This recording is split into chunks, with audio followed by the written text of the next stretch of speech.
সাবেক ঢাকা মহানগর উত্তর সহসভাপতি স্বর্গীয় মায়া ঘোষ, পিতা মাতা প্রসঞ্জিৎ জীবন ঘোষ, সঞ্জীবন বড় ভাই চট্টগ্রাম, স্বর্গীয় উজ্জ্বল দে সদস্য যুবক পরিষদ, স্বর্গীয় ঠাকুর দাস শাহ, পিতা চঞ্চল শাহ যুবক পরিষদ, স্বর্গীয় অন্যতম সভাপতি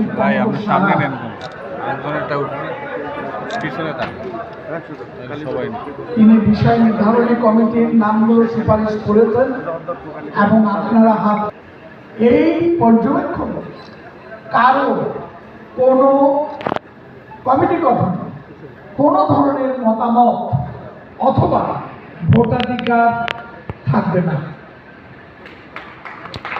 আমি আবারও বলতে চাই, ঐক্য পরিষদের পক্ষ থেকে যাদেরকে মনোনয়ন দিয়ে পর্যবেক্ষণ পাঠানো হবে তাদের একজন সভাপতিত্ব করবেন, একজন সভাটা পরিচালনা করবেন, বাদ বাকির উপস্থিত থেকে সভাটিকে পর্যবেক্ষণ করবেন।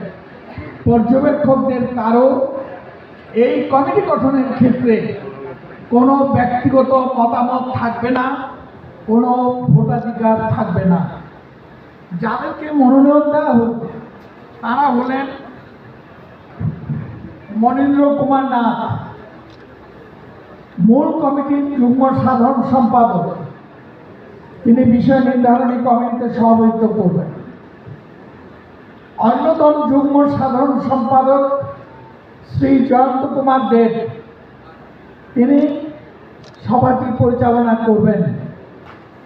অন্যান্য পর্যবেক্ষকদের মধ্যে উপস্থিত থাকবেন অ্যাডভোকেট তাপস পাল, নির্মল চ্যাটার্জি, রমেন মণ্ডল, অ্যাডভোকেট কিশোর মণ্ডল, অ্যাডভোকেট শ্যামল রায়, যুব বিষয়ক সম্পাদক অ্যাডভোকেট কিশোর কুমার বসু রায়চৌধুরী পিন্টু, সহ যুব বিষয়ক সম্পাদক বলরাম বাহাদুর। আপনাদের সবাইকে ধন্যবাদ।